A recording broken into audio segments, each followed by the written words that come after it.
Howdy folks, been out here on this Sunday afternoon doing a little bit of okra picking, and it's starting to slow down just a little bit on the okra. We're starting to enter into the month of October here in the next couple of days, and it's still growing. It's still sprouting new growth, especially down here on the bottom branches. And it's up over 6 foot now, so it's doing real well considering. We'll get okra up through the first frost, so we're gonna keep letting it come on. We're gonna start putting some up. As we move around over here, I wanted to show you a little something that I noticed this past week. Our regular white potatoes are still growing. There's a lot in there that's died back and ready to pick, but we're going to try to keep these in the ground for as long as we can. Really don't have the means of curing and putting up like a lot of folks that's got root cellars and stuff like that. Maybe one day we'll get us one of those, but whatever we get up out of the ground, we're probably going to have to eat pretty quick after it cures out. But that'll be coming up probably in the next few weeks. We're going to be digging these. But over here on our sweet potatoes, I've had to go and put me up about a 3-foot fence up around this thing, because something has got into them and eat just about every single one of the leaves off. I do have some new growth on there, and I've got some pest activity, but I don't believe it's the insects that's got a hold of these leaves. I believe it's the 4-footed furry creatures that's been getting into these. I'm gonna have to put my camera up out here and see if I can catch them in the act. But I'll give you an update on our taters. Still letting our beans dry out. We're gonna be picking these for our seed saving.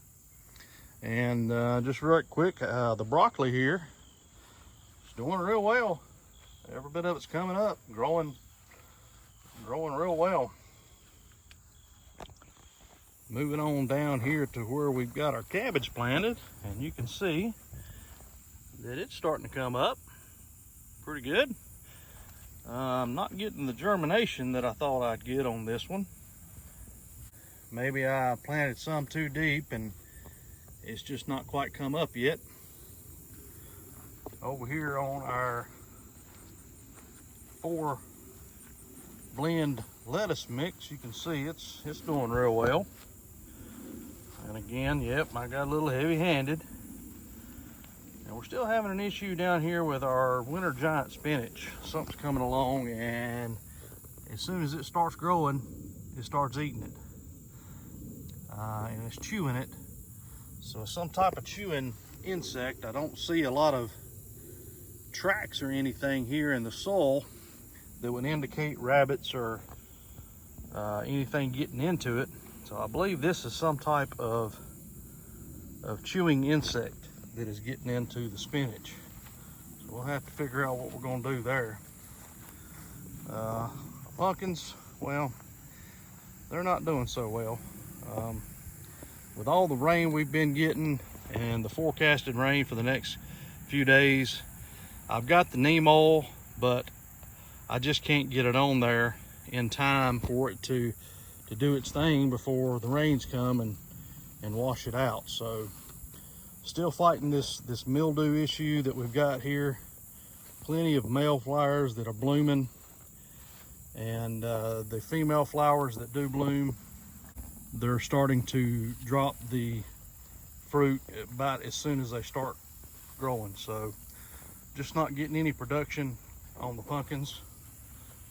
As you can see right here is one that's starting to grow, but here in another couple of days it'll drop off. That's what we've been experiencing with this. And I wanted to come out here today. We're on day 6, I believe, of planting our carrots in here. I wanted to take a peek and see how they're looking. We'll pull back the curtain here, if you will, and I'm seeing a little bit there. Looks like one there, one there. And I got a few sprouts. Yeah, there's a few there. So they are starting to come up, but I'm gonna put this fabric back over top for another few days at least, and let them come on up to sprout before we remove the fabric. If you've seen my post on my community tab about my greenhouse plastic, this is the, well, western side, if you will, and it's held up real well. I'll take you around to the east side to get some more sun and show you what I did here. You can see here where this condensation's got in there. I put some clear tape where it had been torn and ripped. You can see all these little areas here where it's ripped out. Large rip there.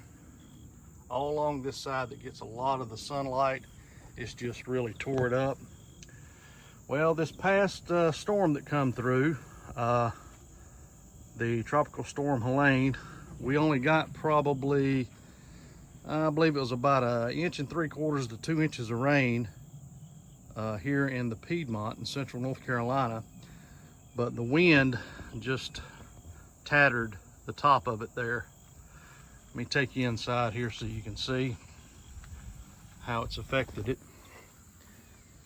And you can see we got us a skylight inside our greenhouse.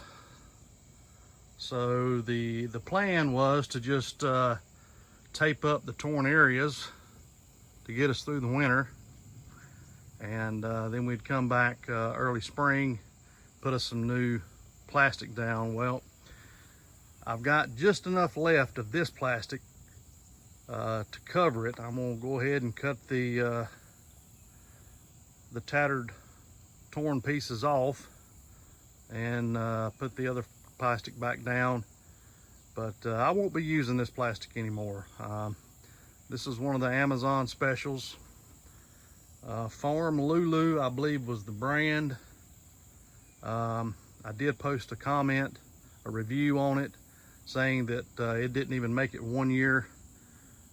This is before the rip here on top. And I have to give it to them. They did reach back out and asked that if I would accept a full refund, that they would like to regain my business, if you will. Well, I'll accept the refund, considering that this is supposed to be UV resistant, and obviously, well, for me it wasn't. So I accepted the full refund, but I will not be giving them any more of my business. I appreciate you joining us here at Melanchthon Creek Farm on this Sunday afternoon in the garden, as we give you an update on how the fall garden is doing and also how our greenhouse is doing. And y'all take care.